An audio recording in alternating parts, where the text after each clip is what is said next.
In this episode we are going to be talking about my BMW E39.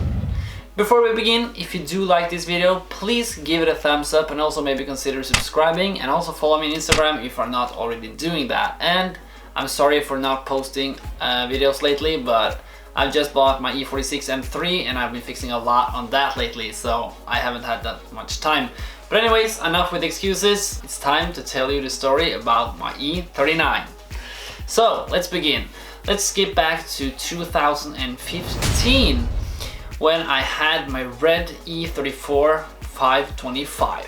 My red E34 525 was a pretty good car and I had a lot of fun with that when I was 18 years old and just got my license, but after like 6 or 7 months I realized that it was way too expensive to own, and I used so much money on just fixing on it because that was this was so much wrong with that car, and I was literally taking money and just throwing it at a car. So, well, not literally, sorry.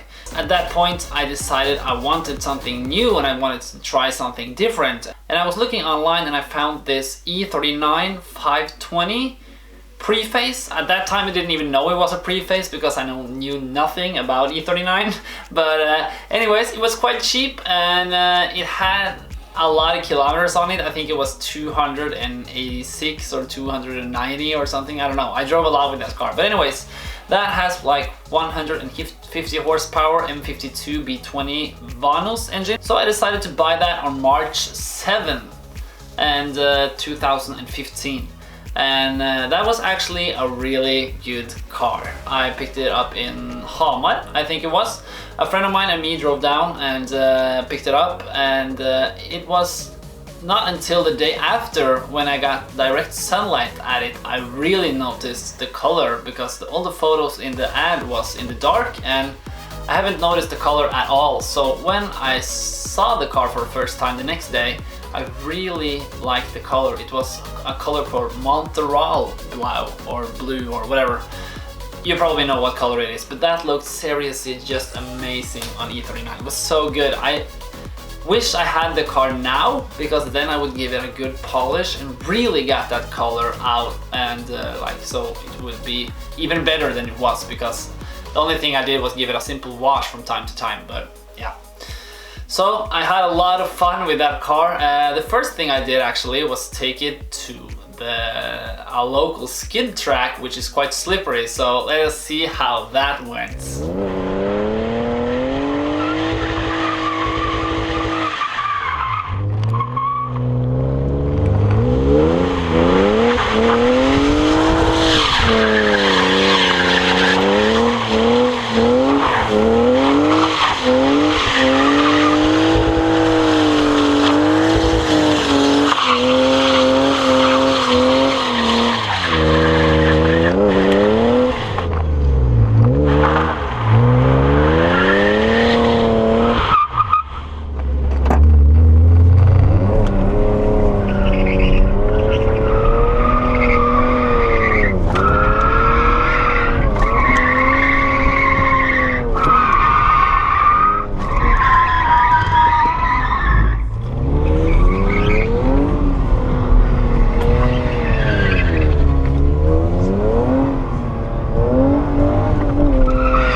This E39 also had lowering springs on it, and that made the ride quality very good. And I do think that E39 has a very good ride quality from before, but with the lowered springs, I mean, I felt that it was very good. And I also picked up some new summer wheels for it, and that also made it look very good. And I feel that it was a very good car for me back at that time. And I still think to this day that E39 is one of the best driving experience wise cars that I have ever owned, because that was seriously just great.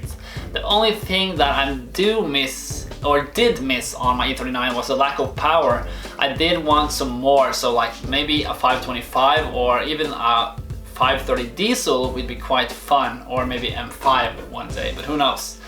I am really happy about my E46 M3 now, so no M5 for me now, but maybe later. I do like the E39 chassis, and yeah, it was quite a good car, to be honest, so I really liked that. But I had this car actually for the whole summer, and I had it in the spring and the summer, and I was attending quite a few meets actually during the summer. I also really did like my summer wheels for the car. I picked up some replica of the E60 M5 wheels in 18-inch. The M5 wheels are 19, so this was a replica wheels, I do know that. But I thought those wheels fitted really good on my E39, and that really made the car look a lot better when I picked it up. And it also did have like a nice 2-din, I think it's called, player in the center console, and so it had like Bluetooth and a DVD player actually, so sometimes if I were going on a road trip and I was like on a ferry or something, I did actually watch some DVDs. Actually, I did have one DVD in the car, and I watched that, I never finished watching it. I think I had Fast and Furious 4 or something, so I always watched like the first 30 minutes of Fast and Furious 4 when I was on that same ferry taking only 30 minutes. But anyways, winter came, and then it was time to try the car on some snowy roads.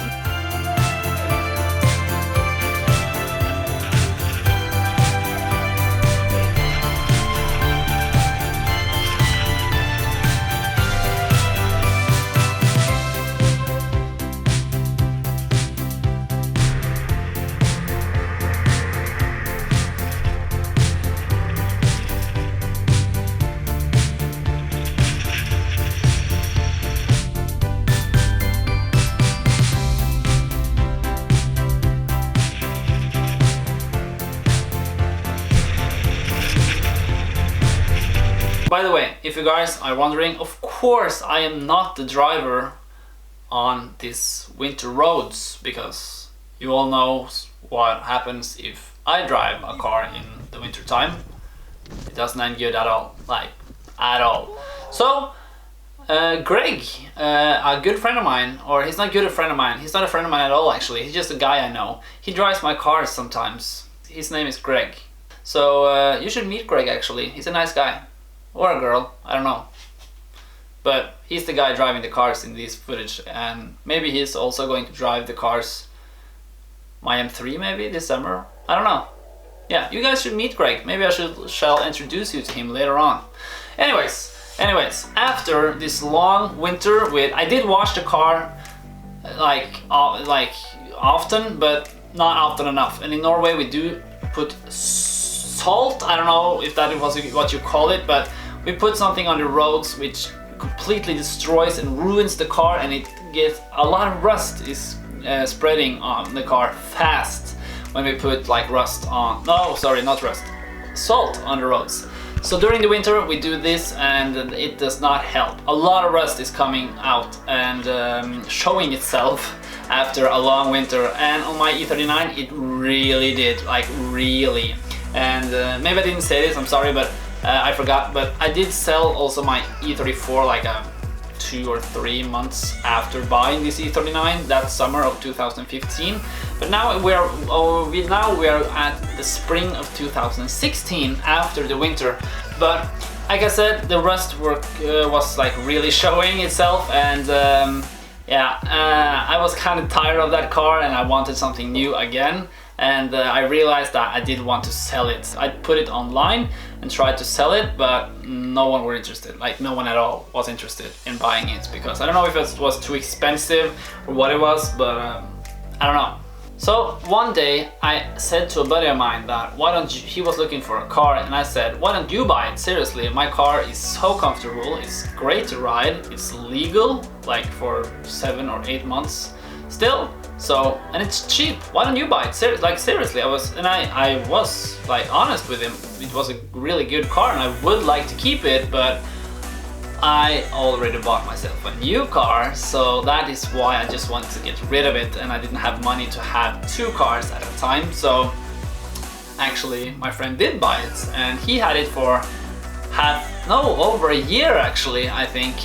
And then sadly, with like 315,000 kilometers on the clock, he decided to scrap it. So now the car is gone, and it's kind of sad. He actually asked me if I wanted to buy it back, and it was very tempting to buy it back just for fun and have it as a beater, but I know it was so much work that needed to be done to get it on the road legally again, so yeah, I didn't want to. But and I also bought myself I had 2 cars at that point, so yeah, it was too much work for me. But anyways, after I sold the E39, I bought myself a new car, but we will talk about that car in the next episode, not today, and I will give you a hint.